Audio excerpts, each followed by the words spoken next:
প্ৰেমৰ কৰুণ পৰিণতি বিষপান কৰি প্ৰেমিক প্ৰেমিকাৰ মৃত্যু দুয়োজন প্ৰেমিক প্ৰেমিকাৰ আত্মসহায়ক গোটৰ বিৰুদ্ধে মানসিক নিৰ্যাতন ভয় ভাবুকিৰ অভিযোগ এখন গাঁৱৰ মানুহে কান্দিছে কোনোবাই উচুপি কোনোবাই হুৰা হুৰে কৈক বাটিত বাগৰি কান্দিছে এয়াই নগাঁৱৰ সামগুৰিৰ বৰবালিটোপ গাঁৱৰ এঘৰৰ চোতালৰ দৃশ্য নগাঁৱৰ শিৱস্থান আৰক্ষী চকীৰ অন্তৰ্গত বৰবালিটোপ গাঁৱৰ মুকেশ বৰ্মন নামৰ যুৱকজনৰ সৈতে ভালপোৱাৰ সম্বন্ধ গঢ়িছিল একে গাঁৱৰে এগৰাকী নাবালিকাই দুয়োকে জীৱন সংগী কৰিব বিচাৰিছিল পিছে আইনগত বাধাৰ বাবে বিবাহপাশত আবদ্ধ হ'ব পৰা নাছিল উপযুক্ত বয়সত দুয়োগৰাকীৰ মাজত বিয়া পাতি দিয়াৰ সন্মতি প্ৰকাশ কৰিছিল দুয়োটি পৰিয়ালে আইনৰ সহায়ো গ্ৰহণ কৰিছিল দুয়োটি পৰিয়ালে সহযোগ কৰিছিল স্থানীয় ৰাইজেও এইখিনিলৈকে সকলো ঠিকেই আছিল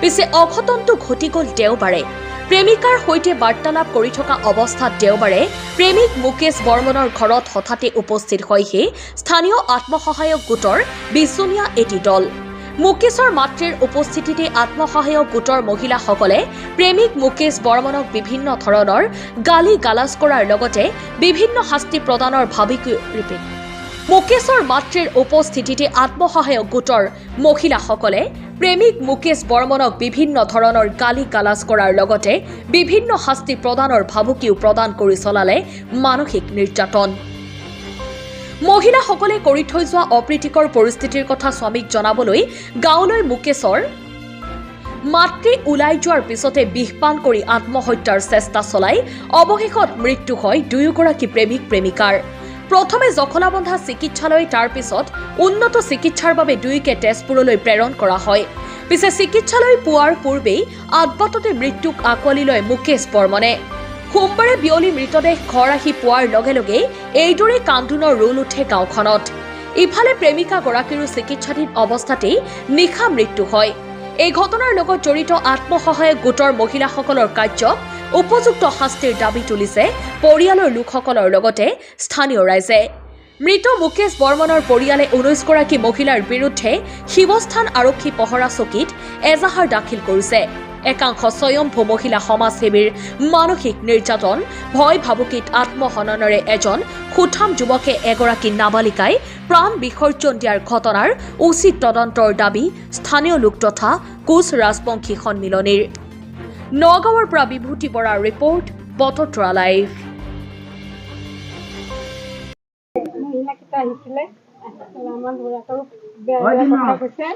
ব্যৱহাৰবিলাক ভাল কৰা নাই বেয়া কৰিছে সেইকাৰণে লাজতে আমাৰ ঘৰত এনেকুৱা হৈছে আপোনালোকে কি কৰে আৰু আমাৰ হেৰিটো লাগে জবাবটো লাগে আমাৰ গাঁৱৰ কেইটামান আছে আমিতো ছাৰ নাম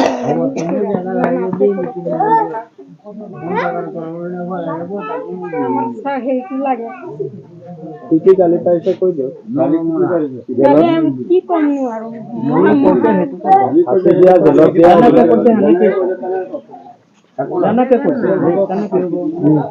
ল'ৰাবিলাক বদমাছ বেয়া কিবা আৰু বেয়া বেয়া গালি দিছে ছাৰ সিহঁতে বোলে ধৰি নিব পুলিচ লগাই পেলাই আৰু কিবা কিবি বিলাক কৰিব সেই ভয়তে আমাৰ ল'ৰা ছোৱালীকেইটা এনেকুৱা অৱস্থা হৈছে আপোনালোকে আৰু কি ক'ম বিষ খাইছে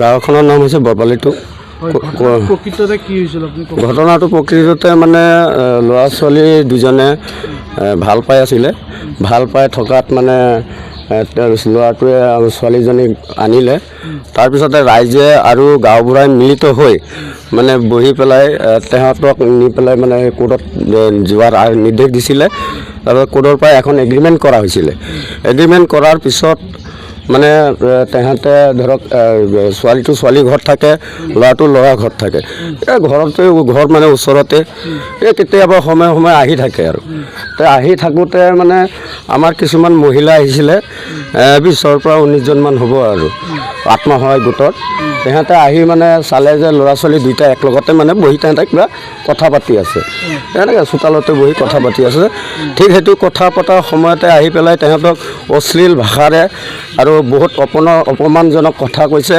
আৰু ল'ৰাক হুমকাৰ দিছে যে তহঁতক জেলত ভৰাম, তহঁতে ক'ত এনেকৈ পালি, তহঁতক দেখুৱাইছে যে এগ্ৰিমেণ্ট যিটো এইটো এগ্ৰিমেণ্ট কৰি আনিছে। ক'ৰ পৰা আহিছিলে মহিলাসকল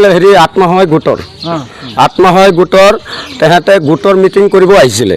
গোটৰ মিটিংটো কৰিব অহাত তেহেঁতে কি সিদ্ধান্ত ল'লে, সিদ্ধান্ত লৈ এই গোটেই গাঁওখনে মানে এনেকুৱা অৱস্থাত আছে যে কাৰোবাৰ ঘৰত মানে এনেকুৱা সৰু সৰু ছোৱালী আনি পেলাই থৈ দিছে, কিন্তু আহি পেলাই ডাইৰেক্ট কোনো ক'তো যোৱা নাই, আহি পেলাই এইটো ঘৰতে সোমাইছে ফাৰ্ষ্টত, আৰু এইটো ঘৰৰ পৰাই তেহেঁতৰ আন্দোলন সমাপ্ত। বিষয়টো এইটোৱে, তেহেঁতক আহি পেলাই মানে আপোনাৰ মানসিকভাৱে টৰ্চাৰ কৰিছে, মানসিকভাৱে প্ৰেছাৰ দিছে। ল'ৰা ছোৱালীক এনেকৈ কি মহিলাবিলাকে মানে কিছুমানে অশ্লীল ভাষাৰেও কথা কৈছে। তাৰপিছত কি হ'ল ল'ৰাটো ছোৱালীজনী তাৰপিছতে ধৰক তাৰ মাক আছিল ঘৰত, দেউতাক গৈছিলে কামত, দেউতা কামত যোৱাৰ পিছত মানে মাকটোৱে আহিছে, মহিলাবিলাক অহাৰ কাৰণে মানে তাৰ মাকে তাৰ দেউতাক মানে মাতিব গৈছিলে আৰু তেহেঁতে সেই সুযোগ পায়ে মানে চাইছে যে আমাক অপমান কৰিছে, আমি ৰাইজৰ মাজত কেনেকৈ মুখ দেখুৱাওঁ, আমি সকলো কৰিলোঁ, আইনমতে প্ৰক্ৰিয়া ল'লোঁ, কোৰ্টৰ পৰা পাৰ্মিশ্যন ল'লোঁ, গাঁওবুঢ়াও বহিছে, গাঁৱৰ ৰাইজো বহিছে, বহি পেলাই সকলো সিদ্ধান্ত কৰি দিয়াৰ পিছতো যদি আমাক আহি পেলাই কোনোবাই এনেকৈ অপমান কৰে, সেই অপমানৰ কাৰণে মানে তেহেঁত দুইটাই বিষপান কৰিলে, কৰাৰ পিছত তাৰ মাক আহি পেলাই মানে চিঞৰ বাখৰ লাগিছে আৰু এইটোৱেই। দুইজন ঢুকালে, মানে ইয়াৰ পৰা লৈ গৈছিলে জখলাবন্ধাৰ পৰা আপোনাৰ ৰেফাৰ কৰিছিলে। ল'ৰাটোৰ নাম হৈছে মুকেশ বৰ্মন। এখন গাঁৱৰে, ঘৰ বেছি দূৰ নহয়, আজি 4-5টা ঘৰৰ মানে পাৰ্থক্য। আমি থানাত এজাহাৰ দিছোঁ, তেহেঁতে ব্যক্তিগতভাৱেও দিছে, আমি ৰাইজেও দিছোঁ। মানে ল'ৰাৰ ঘৰৰ পৰা ল'ৰাৰ মাকে দিছে ব্যক্তিগত হিচাপে। মহিলাকেইজনী যে আহিছিলে 19-20 জনী, মহিলাখিনিৰ ওপৰত দিছে আৰু আমি ৰাইজেও মানসিকভাৱে টৰ্চাৰ কৰিলে, মানসিকভাৱে টৰ্চাৰ কৰিছে, নহ'লেতো তেহেঁতে নমৰে। আজি আহি পেলাই তেহেঁতক হুমকাৰ প্ৰদান কৰিছে, কিবা মানসিকভাৱে টৰ্চাৰ কৰিছে, অশ্লীল ভাষাৰে কৈছে, ইয়াৰ কাৰণে তেহেঁতে আজি আমাৰ মাজত নাই। আমি এতিয়া বিচাৰোঁ, আমি ৰাইজেও দিছোঁ কেছ, তেহেঁতক ঘৰৰ পৰাও দিছে, আমি বিচাৰোঁ যে দোষীয়ে উচিত শাস্তি প্ৰদান কৰিব লাগে। কিয় আমি কেছ দি আজি 24 ঘণ্টা হৈ গ'ল, 24 ঘণ্টা হোৱাৰ পিছতো আমি ইয়াৰ কোনো ফলাফল পোৱা নাই। আমি আৰক্ষী বিষয়াসকলক বা প্ৰশাসন বিষয়াসকলক আমি অনুৰোধ জনাব বিচাৰোঁ যে আমাক মানে ন্যায় লাগে আৰু দোষীয়ে অতি সোনকালে শাস্তি পাব লাগে। আপোনালোকৰ গাঁওখনৰ নামটো? গাঁওখনৰ নাম বৰবালিটোক। প্ৰকৃততে কি হৈছিলে ঘটনাটো? প্ৰকৃততে মানে আপোনাৰ এই 20 জনীৰ ওপৰত মানে মহিলা আহিছিলে আপোনাৰ আহি কৰি মানে ইহঁতৰ ঘৰত সোমাই মানে এই মুকেশ বৰ্মন আৰু উমা বৰ্মন বাৰ্তালাপ কৰি মানে কথা পাতি আছিলে। কথা পাতি থকা অৱস্থাত মানে ইহঁতক দেখা পালে, আহি কৰি ঘৰৰ ভিতৰত সোমাই গ'ল। ঘৰৰ ভিতৰত সোমাই তাহাঁতক মানে অশ্লীলভাৱে বহুত বেয়াকৈ গালি পাৰি আছিলে। গালি মানে তাহাঁতে মানে ছোৱালী ল'ৰা উভয় দুজনে ভাল পাইছিলে। ভাল পোৱাৰ পিছত ল'ৰাই মানে ঘৰত আনিছে। ঘৰত অনাৰ পিছত মানে গাঁৱৰ ৰাইজে, গাঁওবুঢ়াও আছিলে, আকৌ মানে মিলিত কৰি মানে কোৰ্টৰ পৰা এখন এগ্ৰিমেণ্ট কৰি আনিলে। এগ্ৰিমেণ্ট কৰাৰ পিছত মানে এগ্ৰিমেণ্ট কৰিছিলে। এগ্ৰিমেণ্ট কৰাৰ পিছতো তাহাঁতে মানে আহি এগ্ৰিমেণ্টটো দেখাইছিলে, তাহাঁতক মহিলাগৰাকীক দেখাইছিলে। মানে পূৰ্বতে ধৰি লওক আইনমতে বিয়াত বহিছিলে। আইনমতে মানে আপোনাৰ 2 বছৰ সময় দিছিলে আইনে। ল'ৰাই মানে ছোৱালী কেতিয়াবা আনিছিলে নেকি?